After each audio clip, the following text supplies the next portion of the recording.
Hey everyone, and welcome back to Robbie's Backstage Bants. Today I have two extra special guests, all the way from 222 A Ghost Story. Would you like to introduce yourselves and say who you play? Yes, I am Fiona Wade and I play Jenny. I'm George Rainsford and I play Sam. Brilliant. Now, firstly, for anyone who doesn't know, would you like to tell me a little bit about your characters each? So I play Jenny and I am a fairly new mother who has been on her own in her house for a few days while her husband, Sam, has been away for work. And during that time, she has been hearing some things going on in the house and is terrified and thinks that there may be a ghost in the house. So yes, so I play a very terrified wife and mother. Brilliant. Yes, so I'm the husband who's just come back from a work trip. I'm a more of a scientist, so he's a physics teacher and an author. So his outlook is very much more of the skeptic, and he's prior to the play probably batted away these ideas quite sort of dismissively, and then as the play sort of begins, Jenny reveals that she's had this experience, and the rest of the play, I suppose, is a sort of debate about the likelihood of there being something supernatural in the house and people's views on that. And then some things sort of happen, and it becomes something maybe a little bit more foreboding and sinister. Spooky. That's what it is. We love a ghost story. Yeah. So what can we expect from 222? Oh, it's a lot of fun. I just think it's a great evening out at the theatre. I think, like George says, it kind of sparks debate. It's very thoughtful. It's funny with those jump scares as well. A little bit scary, but it's quite fun. an immersive experience for an audience, I think. That's what we're halfway through the tour nearly. And the biggest sort of energy giver for us as actors has been the audience reactions. There's audible gasps and chatter and laughter and all that, the good sense of a sort of a shared experience. Yeah. Which has been really good fun.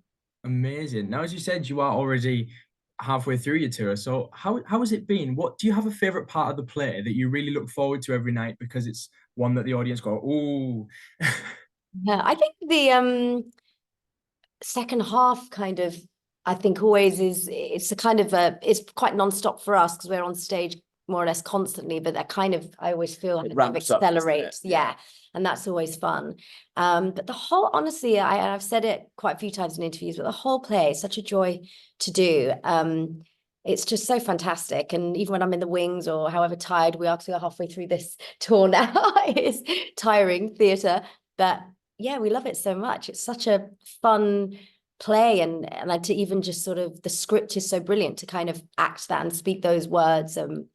It's good. It's still fantastic and interesting and a lot of fun. Yeah, because obviously the show ran in London as well for a while. So it's great that it's getting to go out on the road. How are you finding touring life? Is it good fun? Is it tiring? It's tiring. Yeah, I mean, it's something you get used to, living out of a bag and turning the bag around on a Sunday with some clean pants. Although we kind of did that. I thought you were going to say I don't have clean pants. Oh, right, no.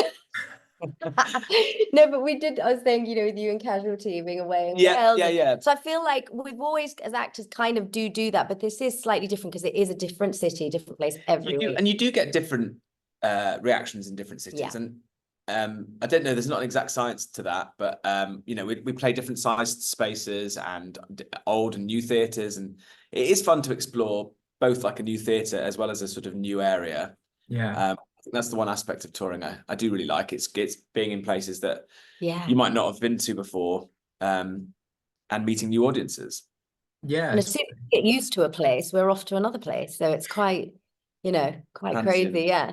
Yeah, I mean, the great thing about that is the theatres across the UK, they have lots of ghost stories to them as well. Have you discovered any ghost stories in any particular theatre? I've been Googling actually a few along the way. There was a good one the other week about the decapitated stagehand. Do you remember that? Where was that? No. This is the problem as well. You week to week. I can't. Yeah. It might have been Wolverhampton. Was it?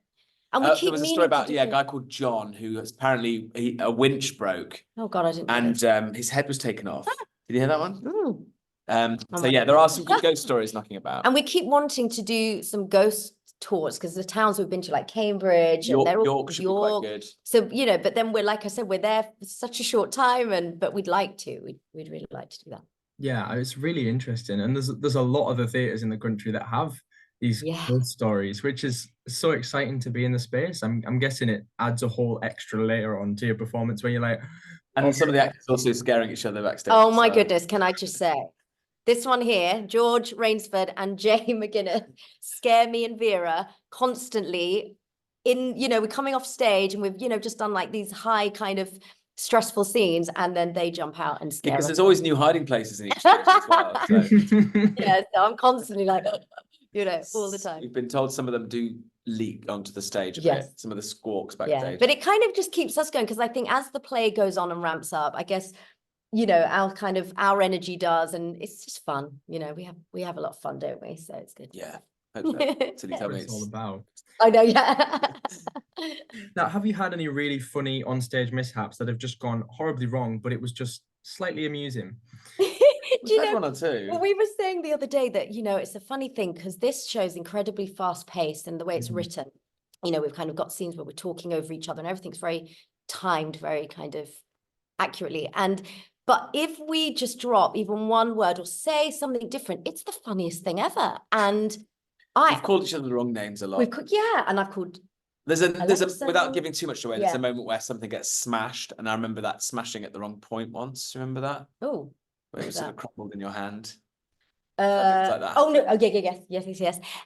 Yes, but also just like I'm a bit of a giggler, I think, and I mean nobody would have noticed, but sometimes we just find things hilarious that aren't hilarious. But it's just that we're so in these moments where everything has to be so right that if one little thing goes wrong, it's a fun script as well. Yeah. All the characters have got sort of interesting things to play, and I think we've been given license to sort of not play around with the changing of the lines exactly, but in the delivery or the you know, the sort of one-upmanship of the argument as well. So we're having a bit of fun with that, which I think can surprise the other actors sometimes, which is good. Good. I'm glad. Now, the reason we're here, Walking is a venue that you're headed to very soon. The 9th to the 13th of April, I believe. So why should people come and see the show? Well, I think they'll have a really exciting 2 hours at the theatre. It's a really, as I was saying earlier, very visceral sort of shared experience. You'll laugh, you'll gasp, you'll jump out of your seat, and you'll have a good think about what you believe in. Yeah, which side you're on. Where you think the play's heading. That's another sort of, lots of people have lots of theories after the play without giving away the story about where they thought it might be going. And they tend to be wrong, which is quite fun. Yeah.